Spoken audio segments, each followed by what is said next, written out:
Hi everyone, in today's class we'll see the difference between D-latch and D flip-flop. Guys, the difference between a latch and flip-flop is basically both are of memory elements which can store one bit of information, right? Basically these two are going to be differentiated in terms of their clock signal, right? So when I can say it as a latch, if it's a kind of level triggering, I can call it as a latch. If it's a kind of edge triggering, I can call it as a flip-flop, right? So basically guys, if you want to have the clarity about this, you can go through the earlier videos of clock signaling, right? So there I have mentioned clearly how your clocks are going to be represented also. Okay, fine. So the basic difference between the latch and flip-flop is it's a kind of a level triggering, I can call it as a latch. If it's a kind of edge triggering, I can call it as a flip-flop. So basically this leveling also can be done in two ways. One is positive level, another one is negative level. Positive level I can represent as a simple parallel line. Negative level I am going to represent as bubble with parallel line. Similarly, edge triggering means it can be again a positive edge triggering and a negative edge triggering. Positive edge triggering I am going to represent as parallel line with arrow. Negative edge triggering I am going to represent with the parallel line, bubble along with the arrow. Right? So basically, so to get more in depth about this, you can go through the earlier videos of clock signaling and its representations. Okay, if you coming to the difference between the D flip-flop and D latch, there is the same difference only. In D latch, basically they are going to use it with the level triggering, whereas in D flip-flop they are going to use edge triggering, right? Yes, and the remaining everything is completely same. So basically D flip-flop means what, or D latch means it's a kind of delayed latch or delay flip-flop, meaning that whatever the input that you are going to pass, the same input is going to get at the output side after some time. This is what basically we can call it as delay flip-flop or delay latch, right guys? This is what we have seen as function table, right? So you can go through the earlier video so that you can get idea how you got this one, right? So now what I will do now, I will try to take one clock, so one clock signal. So the clock signal will look like this. Assume that my clock signal is okay, fine. So this is a kind of a clock, and I am having input as D clock, so the input might be like this, for example. Okay, fine. So this is the respect to input, how this D clock they are passing, right? So here this D clock can be either leveling or edge, right? So based on, for example, here they are using if they are using something like D latch. So how your output might be, right? That is what my question, right? So you observe here I am simply writing some line for our representation clarity.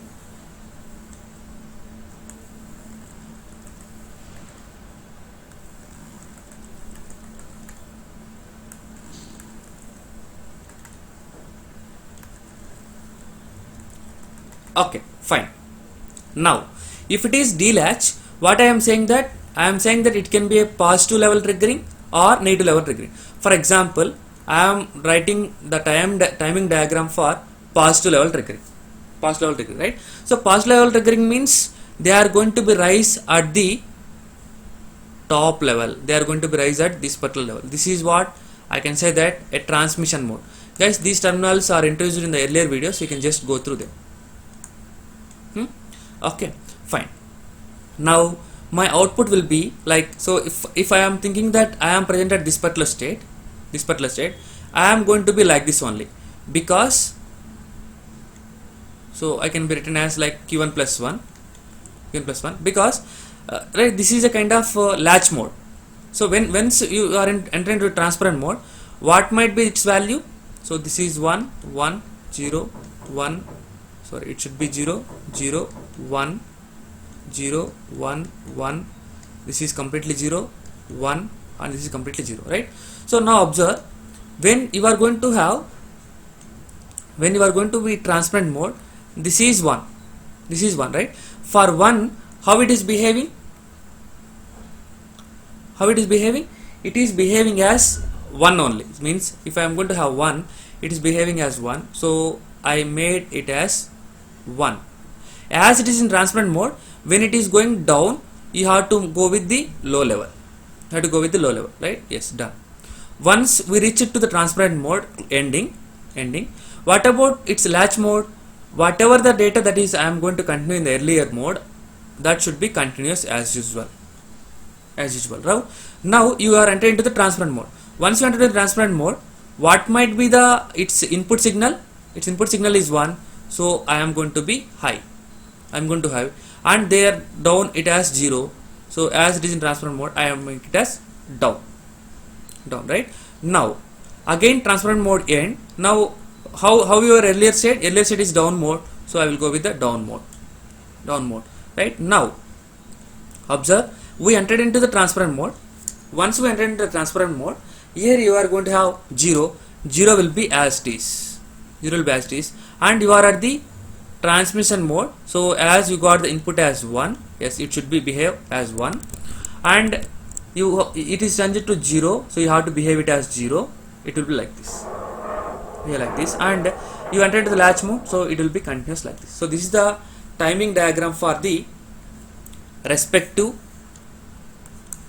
latch for positive level triggering,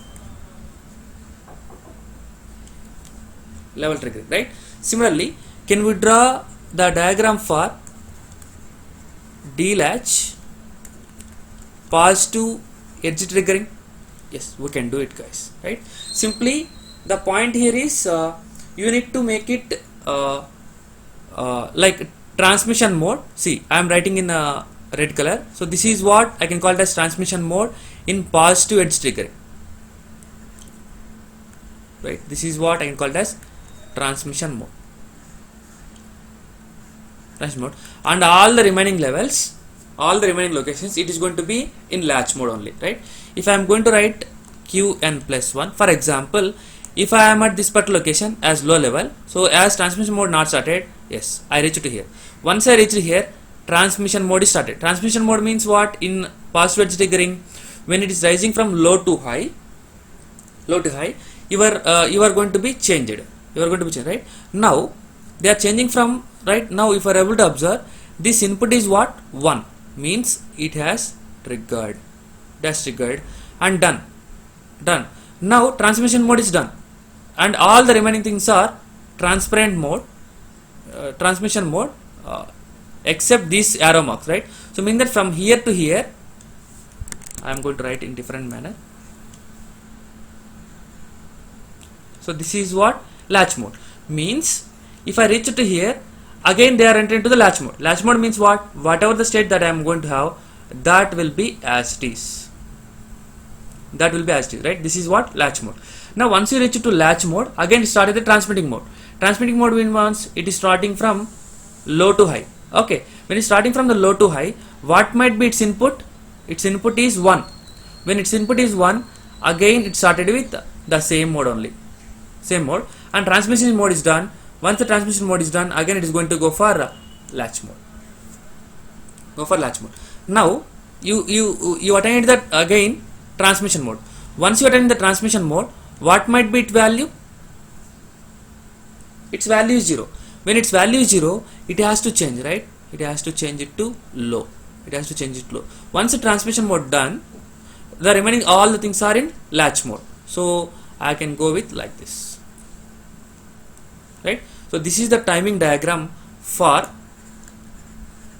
latch positive edge triggering. Similarly, you can write it for negative level triggering as well as negative edge triggering also, guys. Okay, So this thing we explained earlier, all the cases in the timing diagrams of clock signal. So this circuit, basically this representation we can call it as timing diagram also. Timing diagram for D latch and D flip flop, that two for only positive level triggering and positive edge triggering. Right? Yes guys. So this is the difference between D latch and D flip flop. I hope understood clearly. Thank you.